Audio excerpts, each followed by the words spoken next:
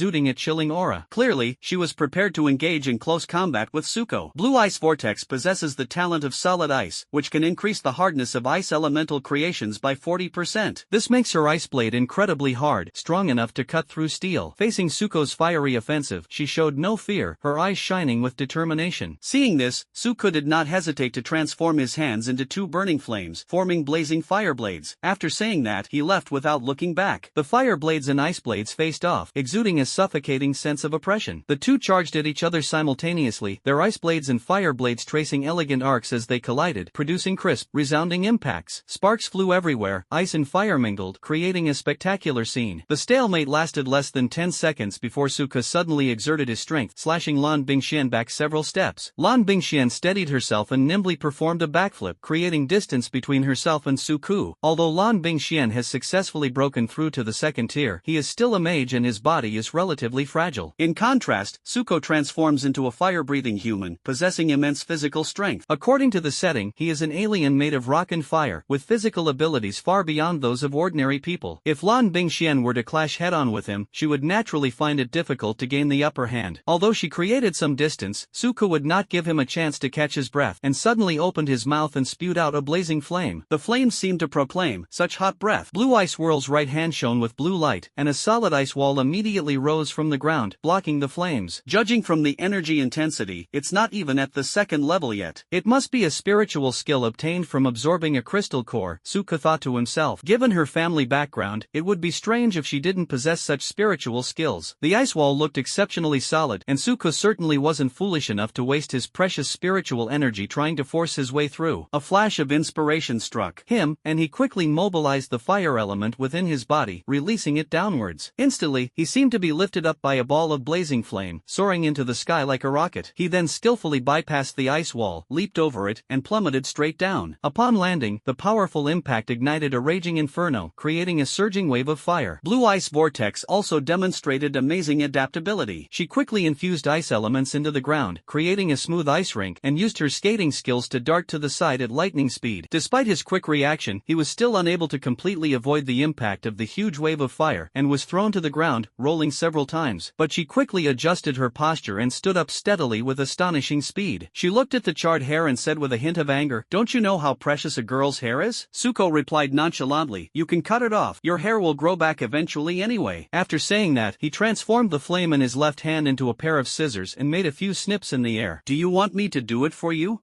She didn't even have time to refute. He quickly unleashed two fireballs, which hurtled rapidly toward Blue Ice Vortex. Lan Bingxian tried to dodge, but these fireballs seemed to have eyes, closely following her figure, and no matter how hard she tried, she couldn't shake them off. On the other side, Tsuko continued to unleash fireballs relentlessly, hurling them at her relentlessly. In the blink of an eye, she was surrounded by countless fireballs and trapped in a desperate situation. Lan Bingxian let out a soft hum, and a large amount of ice element gradually gathered around her, even extinguishing the fireballs that approached. That wasn't all. She raised her hands above her head, and a massive amount of ice element gathered, gradually condensing into a huge spear. That was the spiritual skill she awakened after breaking through to the second tier, the Frost Spear. It gathers a large amount of ice element to launch a powerful single-target attack on the enemy. Tsuko raised his hand and released a beam of fire in an attempt to stop her. But as soon as the flame rays got close, they were instantly extinguished by the intense cold air surrounding her. The flames could not get any closer. At this moment, her ice spear had taken shape. Lan Bingxian swung her hands forcefully, and the frost spear rushed towards Tsuko at an extremely fast speed. The speed was so fast that he had no time to dodge. "Let's go for something more intense," Tsuko thought to himself. He simultaneously exhaled flames and unleashed intense flames from his hands, the three flame rays intertwining to form a massive pillar of fire that clashed fiercely with the ice spear. On one side of the stage was a cold, icy blue, and on the other side was a fiery orange-red. The battle song, a blend of ice and fire, was performed with great impact on the arena. The massive ice spear collided violently with the fierce pillar of fire, creating a deafening roar. The two forces balanced each other, resulting in a breathtaking stalemate. Lan Bingxian was now displaying second-tier strength with even greater ice abilities, while Tsuko, relying on his flame-like human form, after absorbing the crystal core, unleashed even stronger flame power. The two were locked in fierce combat, neither giving an inch. However, despite Tsuko's best efforts, his spiritual power was still not as profound as Lan Bingxian's. At this moment, the Omnitrix symbol on his chest began to flash, the power of the fire pillar gradually weakened, and the ice spear opposite him took the opportunity to press forward. "No, this can't go on." Tsuko felt a surge of anxiety. "We must find another way to turn the situation around. If things continue as they are, Tsuko will inevitably fail." After all, his cultivation level was far inferior to Lan Bingxian's. Even if the Flame Man's strength improved, this gap would still be difficult to bridge. At present, Tsuko's only advantage is that it can switch forms at any time. But Tsuko was reluctant to use it easily, because he didn't want others to notice. "Don't want to be discovered? Got it." At this moment, Tsuko freed his left hand, using only his mouth and the two pillars of fire in his right hand to defend himself. This made the ice spears even faster. However, he didn't care at all. He quickly used his left hand to manipulate the flames, forming a fire barrier around himself, tightly enveloping him so that outsiders could not see what was inside. Immediately afterwards, Tsuko withdrew the pillar of fire, and the ice spear flew towards him at an astonishing speed. In that critical moment, Tsuko instantly switched forms and became a ghost. As he became invisible, the ice spear pierced straight through his body, and he quickly transformed back into a fireman. Shockingly, Tsuko was unharmed. unharmed. To the outside, it appeared as if the ice spear had pierced directly through the flame barrier and then through his body. Terrified screams erupted from the audience. Zhang Su and Su Yuan were so frightened they almost fell off their chairs, and the leaders on the stage also stood up involuntarily. Lan Bingxian was pale, sweating profusely, and so nervous that she almost lost control. She was too hasty just now, and she didn't use her full strength in this attack. You should know that if someone dies in this match, even she will not be able to escape responsibility. After the flame barrier dissipated, everyone's eyes were fixed on the interior. Seeing Suko, now a fireman, lying on the ground, everyone finally breathed a sigh of relief. It is common knowledge that beast-type psionists revert to their original forms upon death. The fact that Suko is still in his current state indicates that he is unharmed. He slowly got up and wiped the cold sweat from his forehead. A few wisps of fire dripped onto the ground. That was close. Luckily, I lay down quickly. Lan Bingxian and everyone on the stage looked helpless. If you're going to lie down, fine, but why put up a barrier that makes everyone nervous? Lan Bingxian was so frightened that her heart almost jumped out of her chest. She had just thought she was going to jail. He didn't even have time to catch his breath. Suko didn't give her a chance to breathe and directly punched her with his fist. Blue ice vortex immediately condensed into an ice shield to block it. This is not a skill, it is simply the gathering of ice elements. Now, both of their spiritual energy has been completely exhausted, and even the red light on Suko's chest has changed from flashing once per second to flashing 3 times per second. The two simultaneously conjured ice blades and fire blades, preparing for a final desperate attempt. The chill around the blue ice vortex gradually subsided, and he was drenched in sweat. The logo on Suko's chest was flashing faster and faster, reaching 8 times per second. At this moment, it has become a contest of wills. Although Lan Bingxian had also practiced martial arts, Suko had actually experienced many real battles in underground arenas and wild monsters, and had suffered many injuries. Although the pain was unbearable, in terms of endurance, he was definitely superior to Lan Bingxian. Although he was in excruciating pain after being hit, he reacted quickly. After being hit, Lan Bingxian's face twitched noticeably, and her movements became slower than before, clearly indicating that the pain was affecting her performance. Ultimately, the match ended with Suko pressing a fire blade against her neck. I lost. Lan Bingxian felt both helpless and unwilling, but she knew that her skill level was far superior to her opponents, and she still lost. She could only blame herself for being less skilled, and this defeat was not unjust. Suko's spiritual energy was also exhausted, and he returned to his original form. The red light on his chest was flashing so fast it was almost always red, and the beeping sound was extremely jarring. He had done everything in his power to maintain his transformed state. The match ended, and he finally breathed a sigh of relief. The referee declared Suko the winner. A burst of enthusiastic cheers erupted from the audience. Whether it's winning by surpassing a higher level or by transcending a higher realm, it's truly spectacular. Whose child is this? He's really promising. They've brought honor to us ordinary people. As the referee announced the result, the entire stadium erupted in deafening cheers and applause. The spectators excitedly stood up, waving their flags and banners to express their heartfelt respect for Suko. Lan Bingxian sighed deeply, a bitter smile appearing on her face. Despite her defeat, she still admired Suko's strength. She knew that although she was a whole level above her opponent, she was ultimately defeated because her skills were not yet refined enough. This match not only provided the audience with a spectacular contest, but also filled everyone with anticipation for this young player. People from ordinary families are often content with their current achievements, but after this competition, everyone agreed that Suko's future is limitless. Hearing the praises around them, Zhang Su and Su Yuan were filled with joy. They looked at each other and smiled, their smiles becoming even brighter. Their hearts were filled with pride and joy, because their son had not only won the competition, but had also performed so well. This joy was beyond words, but it was clear from their smiles that they were incredibly proud of their son. At this moment, Lan Bingxian on the stage had gradually recovered. She slowly stood up, took a deep breath, and looked at Suko again. Despite having just lost the match, she was not discouraged and showed no sign of frustration. Instead, her eyes shone with determination, as if telling herself that failure was only a temporary setback and that as long as she persevered, she would eventually defeat her opponent. She still spoke to Suko in that cool tone, "You are very strong." Suko's lips curled up slightly, revealing a confident smile. "I am indeed very strong." Blue ice vortex? She almost couldn't even maintain her cool and aloof demeanor. "Can't you be a little more humble? I've trained with all my might and worked so hard for this moment. Do you expect me to be humble? I deserve all of this achievement. It's the result of my hard work, not a fluke." Lan Bingxian thought to herself, there is some truth to that. It's a bit like Versailles to pretend to be humble when others praise you for your hard work. On the contrary, his frankness and openness made people feel much more comfortable. Lan Bingxian chuckled lightly, "I accept my defeat this time, but I will definitely win next time." Suko laughed and said, "You lost to me this time, and I'm afraid you'll never be able to beat me again. There's nothing I can do, I'm just too good." These sudden narcissistic words almost made Lan Lan Bingxian twist her waist. No matter how much he boasted, she walked off the stage on her own. Seeing her leave, Suko didn't linger on the stage and quickly stepped down, giving the space to the next group of contestants. They were all very disciplined, and after the competition, they all returned to their respective class seats. The clock was approaching noon, and the morning's matches were almost over. Wang Zhong exclaimed, "Old Ko, you're amazing. If I were to run into Lan Bingxian, I wouldn't be confident I could beat her." Suka said calmly, "Actually, I used a little bit of finesse this time. If it were a direct confrontation, I might not be her match." Lin Ning smiled and said, "A win is a win, there's no need to say more. You've really made a name for yourself this time." Zhao Gang walked over and patted Suku on the shoulder. "Well done. You've brought great honor to our class this time." Suku responded confidently, "With me here, there won't be any surprises." Zhao Gang continued, "After the results of this competition are released, the school will reassign classes based on your performance and rankings. Class 1 will become the key class, and more resources will be allocated to it." Judging from the current situation, although Lan Bingxian was eliminated early, she is a true Earth-level talent, so you, Wang Zhong, Lin Ning, and she should all be assigned to Class 1. Suku asked curiously, "Then how will the resources be allocated? At our current level, potions and the like are basically useless, right?" Zhao Gang laughed and said, "How could I possibly give you that kind of thing? Those are just diluted products. Potions are actually low-level resources. Besides crystal cores, there's something else called pills." Suku asked in confusion, "Pills?" Zhao Gang nodded. "That's right. Different pills have different effects. Some powerful pills are even more useful than crystal cores in cultivation." Suku exclaimed in surprise, "How come I've never heard of such a wonderful thing before?" Zhao Gang said, "These things are simply unavailable in our small town. Only schools or large families have the ability to get them from big cities." He then looked at Wang Zhong and Lin Ning. "Even they've never seen something like this before, have they?" Wang Zhong replied, "Indeed, I heard that my family has bought pills, but they can only buy one per month, so someone like me can't possibly get one. However, my dad said he'll give me one when I break through to the second tier." Lin Ning added, "Indeed, this kind of thing is very precious. As long as you are bold enough, you can go outside to kill mutated beasts and get some crystal cores if you are lucky. But pills must be made by professional alchemists. In some ways, they are even rarer than crystal cores." Zhao Gang explained, "The people who refine pills are called alchemists. Only they can combine various medicinal materials to refine powerful pills. Our school belongs to the official government, and the senior class receives 3 spirit-gathering pills from the government every month. After taking them, the absorption rate of spiritual energy doubles within 12 hours. Suku's eyes widened in amazement. "So amazing?" Zhao Gang nodded. "Of course, this is something we researched over 500 years, combining herbal literature from the 5,000 years before the spiritual energy revival, and it took a lot of effort. Even now, countless people are still working hard to develop new pills, and each one they develop makes humanity's foundation even deeper." Suku asked, "Besides pills, are there any other good things?" Zhao Gang laughed and said, "You're really greedy, kid, but I do have some. You know about spirit tools, right?" Suku replied, "I know. I heard that during the talent test. The spiritual tool placed next to you seems to be called the truth mirror." Zhao Gang continued, "That's right. I'll explain the specifics to you after you start school. Just know that you'll have opportunities to get these during your studies." Hearing Zhao Gang's words, Suku couldn't help but feel excited. Pills, magical tools, so many good things, he really wanted to take them all. Soon, the morning's competition ended, and the students went home to find their families. Su Yuan and the others quickly arrived at Suku's side. Zhang Su laughed and said, "Oh, my good son, you've really made your mother proud. You played fantastic in this match." Su Yuan proudly said, "I always said my son was a dragon. Look, his future is limitless." Suku's uncle, Zhan Lan, also stepped forward to praise him. "Not bad, Xiaoku. To be honest, it's a bit beyond my expectations. I was quite surprised when I first saw that your opponent was a second-tier opponent. I wish Shan Ping could be as good as you." At this moment, Suka seemed to have become the model child for other families. Suka said modestly, "Uncle, you flatter me. I'm just a little bit better than the average person." Su Yuan said with some regret, "It's a pity that your uncle and aunt have gone to the capital to do business. If they could have seen your performance today, they would definitely be very proud." That's right, only Zhang Su's family came to watch the game today because Su Yuan's siblings were not with him. Suku also has an aunt and an uncle named Su Qing and Su Feng, respectively. With the help of the Lin family, Suka's family's life gradually got back on track, which meant that they were fully capable of taking care of Suka's grandparents. After that, Su Qing and Su Feng frantically saved money, and after 5 years they finally accumulated a sum of capital. In fact, the three of them had harbored great ambitions since childhood, wanting to make a name for themselves in the biggest city, but they were unable to do so due to their family circumstances. Now that they have no worries about the future, they naturally want to rekindle their childhood dreams. Su Yuan had lent them a large sum of money back then. The two promised that once they established themselves there, they would take them over. And they did it. If you'd like to add your own fictional characters, please tag me or reply to the comments, otherwise, I won't see them. Rewind to about half a year ago, when Suko had not yet transmigrated to this world and knew nothing about this past event. In fact, they already knew there was a way to bring the whole family over, but Su Yuan firmly refused. The reason was simple: Suko's academic performance at that time was truly appalling and worrying. If he were moved to an unfamiliar environment, he would probably find it difficult to adapt and might even develop feelings of rejection. Moreover, Suko has at least 2 close friends here. If he goes to a new place, he might have difficulty integrating into the group or even be bullied with unimaginable consequences. Moreover, he's already in his 2nd year of high school, and transferring schools now would only make things worse. Therefore, Su Yuan and Zhang Su decided to send only Suko's grandparents there, while they themselves chose to stay where they were and continue to live a peaceful and stable life. As for Suko, he only learned about these things from Zhang Xian a few days ago. Previously, she had mysteriously told Wang Zhong and Lin Ning that even if she couldn't get into Beijing University, she would definitely be able to get into other top-ranked universities in Beijing. Hearing her say that, Suko guessed that they must be doing quite well there. The journey from Yen City to the imperial capital is long and dangerous, requiring crossing a vast wilderness inhabited by various monsters, especially flying ones. Therefore, the cost of traveling between the 2 places is extremely expensive. Back then, the 2 of them paid a great price, following a team responsible for transporting supplies in order to reach their destination. As the capital of China, the imperial capital sees a large number of armed forces mobilize every year and transport supplies to major cities. Because certain special supplies cannot be transported via space equipment, they can only be loaded into containers such as cargo boxes. As a result, these boxes are empty on the return trip, and by paying the appropriate fee, one can purchase a seat to the capital. However, the Yen City government is an official force, and they have reserved a certain number of specific positions, which are fought over by various families every year. At this point, the importance of personal connections becomes crystal clear. It was only with the strong support and assistance of the Wang and Lin families that they were able to secure 2 valuable positions. There was no way to resist the persistent pleas of her son and daughter. Friendships between children are that simple. They'd go to great lengths for their friends. Besides, the gap between Yen City and the imperial capital is too great. Even if the family sends people there, it will be difficult to cause much trouble. The returns they can bring are very limited, except for some intelligence. Letting the child go if he wants is also an investment. Little did they know, this investment would bring huge returns. Thinking about it, Suko followed them to the restaurant. Zhang Lan said excitedly, to celebrate Xiaoka's victory, we're going to have a big meal today. I've already booked a private room. Suko asked, somewhat puzzled, Uncle, how can you be so sure I'll win? What if I lose? Zhang Lan laughed and said, whether you win or lose, celebrate that you've worked hard. After all, you've put in so much effort and sweat. After speaking, Zhang Lan led everyone into the restaurant. The environment was elegant and the decor luxurious, looking quite high-end. Eating a meal here would probably cost quite a bit. Although the Zhang family runs a small business, this meal was still a bit expensive for them, and they were somewhat reluctant to spend the money. After all the dishes were served, Suko began to eat heartily. His appetite greatly improved, and in no time he had devoured half of the dishes on the table. As his cultivation level increased, Suko noticed that his appetite seemed to be growing as well. After the morning's matches concluded, he had no scheduled events for the afternoon. However, he did not choose to leave, but stayed at the scene to watch the other players' matches. Until all the matches are over, the winners will be drawn into groups again. A total of 164 people participated in this competition, including those who had previously received a bye, and were divided into 82 groups. Suko was lucky enough to draw the 11th group. His position is very far forward. He should be ready to enter the fray after the first wave. Now that he has taken care of the strongest opponent, I dare say that whoever is left will be a piece of cake. It wasn't until the next day that he saw Lin Ning across the street. Suko,